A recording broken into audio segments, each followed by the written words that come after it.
It is Wednesday, September 21st in the MLB, and I'm Austin from Calling Our Shot. And I'm Logan from Calling Our Shot. And we're back with our three favorite picks of the day. We got two game picks, one no-win first inning, and one parlay of the day coming right up. As always, guys, if you aren't already subbed to our channel, just do us a favor. Go down and hit that subscribe button. It really helps us grow this channel. We're closing in on 38,000 subs, so it'd be really cool to hit it soon.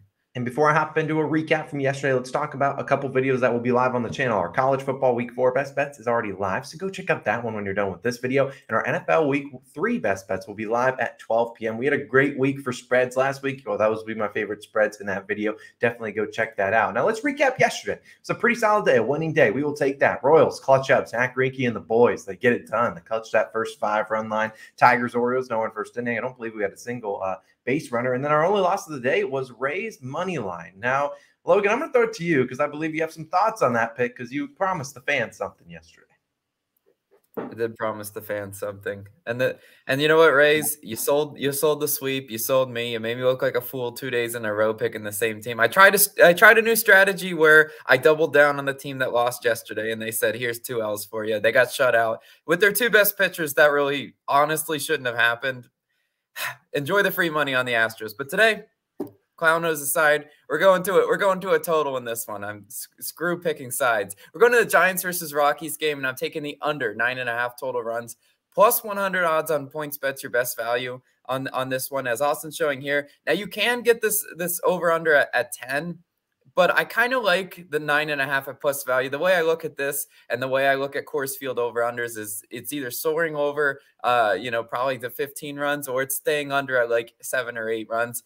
And I'm hoping that it stays under for us today. It's rare. We got to do some line reading, right? It's rare to ever see a Coors Field total under that 10.5 or 11 range, right? Like everybody knows what the Coors Field double-digit over-unders are. It's what they are. So to see them at 9.5, you have to kind of see something up, right? Especially with German Marquez. He's not an ace. Definitely not an ace. Look at his stats. 6.78 ERA at home. 9.56 ERA at home in his last 3 games. He had, I believe, a 9 earned run type performance in his last home start. So, yeah, Marquez, we know he's a suspect pitcher.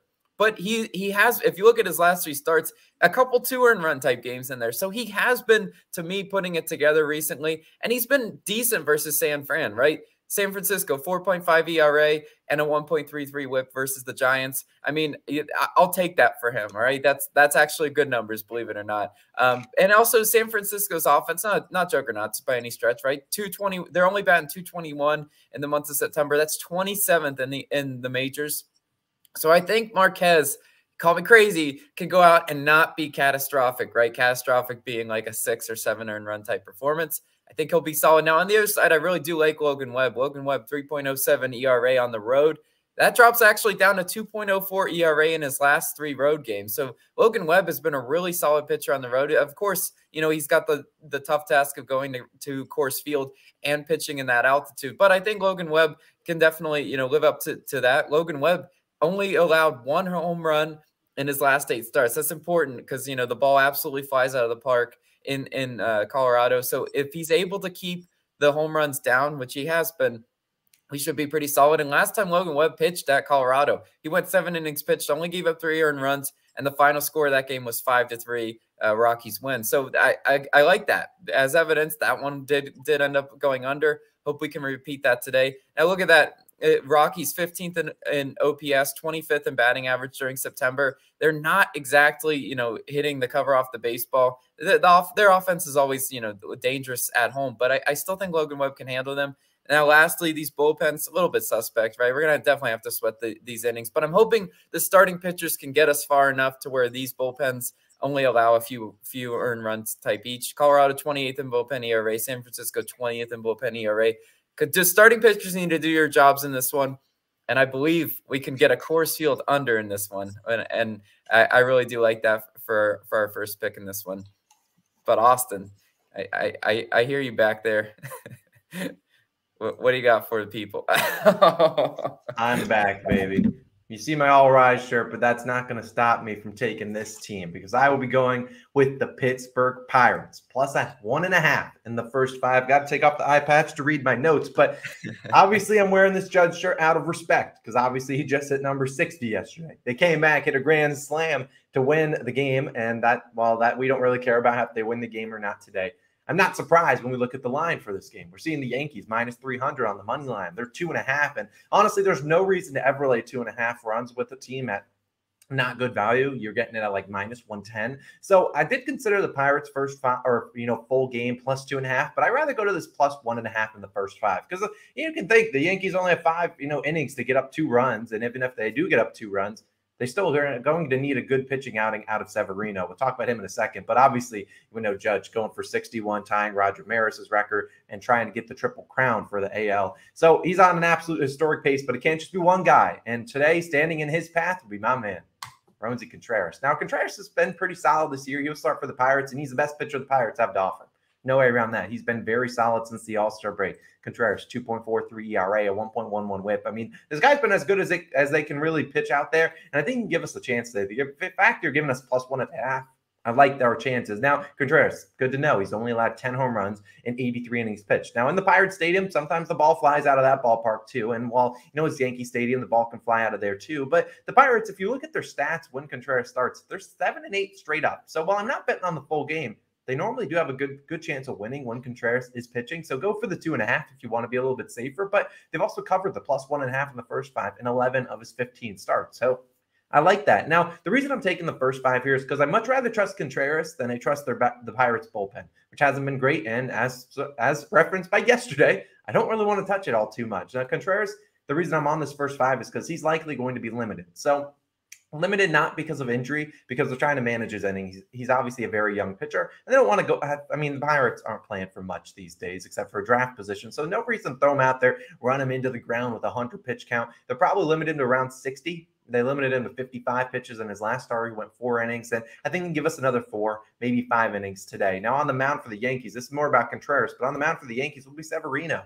He hasn't started since July 13th. Could he come out here, get some rust, maybe he gives up, a home run or 2 to the Pirates? Certainly possible. Severino, 3.28 ERA and 1.14 whip at home. And he's allowed 14 home runs in 86 innings pitched this year. And if there's anything about the Pirates, what they do, they're an annoying team. They swing for power. They got guys like O'Neal Cruz. Brian Reynolds had a day yesterday. These guys are all trying to swing for power. They get a lot of doubles. They get a lot of home runs. And in Yankee Stadium, I think they can put up a run or 2, which might be the difference in this plus 1.5 in the first 5. Wouldn't be surprised if they win the first 5 outright. The Pirates are a troll team this time of the year. So I really do think the Pirates got a good chance to get it done. I mean, they're plus 1.5 first 5 at just minus 115 on BetMGM. I didn't pull up OddsJam, but you can look at the different odds. I mean, FanDuel's a little bit more juice, like minus 136. I imagine DraftKings will release the line shortly, so probably check DraftKings for a little bit better value. But I love the Pirates today. I love them. I got my hook out. If they lose by 2, I'll probably end it all. But look, I think the Pirates can get it done. It's a Pirates life for me, as Logan likes to say. But as always, we know what the time it is. It is Nerfy Nation time. And that is what we need. We need the rock music.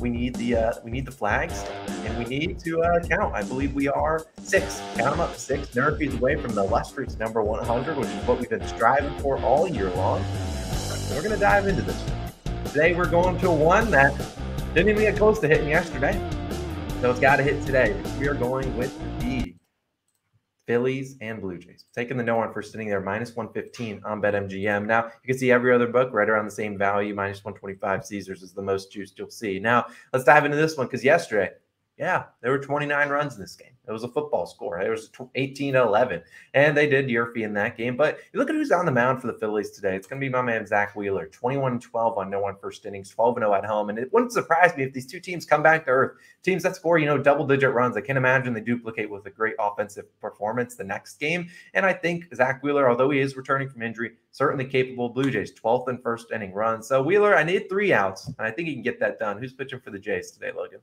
Yeah, Gosman, take us home, Gosman, in this one. 20-8 on Nerfies for Gosman on the year. That's decent numbers. 11-3 on the road, which you do really like to see. Weirdly enough, Gosman has better road splits than home splits. 2.45 ERA on the road versus a 4.67 ERA at home. Maybe he just likes sleeping in hotels beds better. I don't know. I don't know what the theory is in that one, but Philly is tied for 14th in first inning runs. He will have to get through the, the Schwarbers, the Hoskins, the Harper of the world. But I think he can definitely do that without allowing a home run. Please no solo blasts today. The over-under set to 8. Just after scoring a ton of runs each team yesterday, this is a good spot for a lower scoring game. And I do really like the no-run first inning at that value in this one. So I think Nerfy Nation, we have a good chance to find the flags once again today. And getting closer to number 100. So hopefully we can wave these flags. It's absolutely what it's all about. Blue Jays Nerfy, or Nerfy is our favorite one of the day, or some other ones we considered, but there are a lot. There's a couple juice Nerfies out there that we just want to avoid with all costs, like that Cubs Marlins one with Stroman and Luzardo. No thanks. Not paying minus 160 juice on that. So that's our 3 plays of the day. Hopefully we can do another winning day, get into a little bit of a streak here. Our parlay of the day is coming right up. And you know what? We're touching that under in that Phillies game. So we're taking the under 8, and we're taking the Mets money line at plus 242. That's our parlay. Go figure it out why we like each of those legs on Odds Jam. Hopefully no tomorrow. We have no clown nose. Maybe we probably don't have a Pirates eye patch, but this has been the electric video. We appreciate you guys, as always, for tuning in. And, of course, go check out those 2 videos, College Football Week 4 Best Bets. It's on the screen right now. Go click it, and then soon at 12 p.m. Eastern Time will be those NFL Week 3 Best Bets. Logan Austin signing out. See you guys back again tomorrow, Thursday morning. Peace.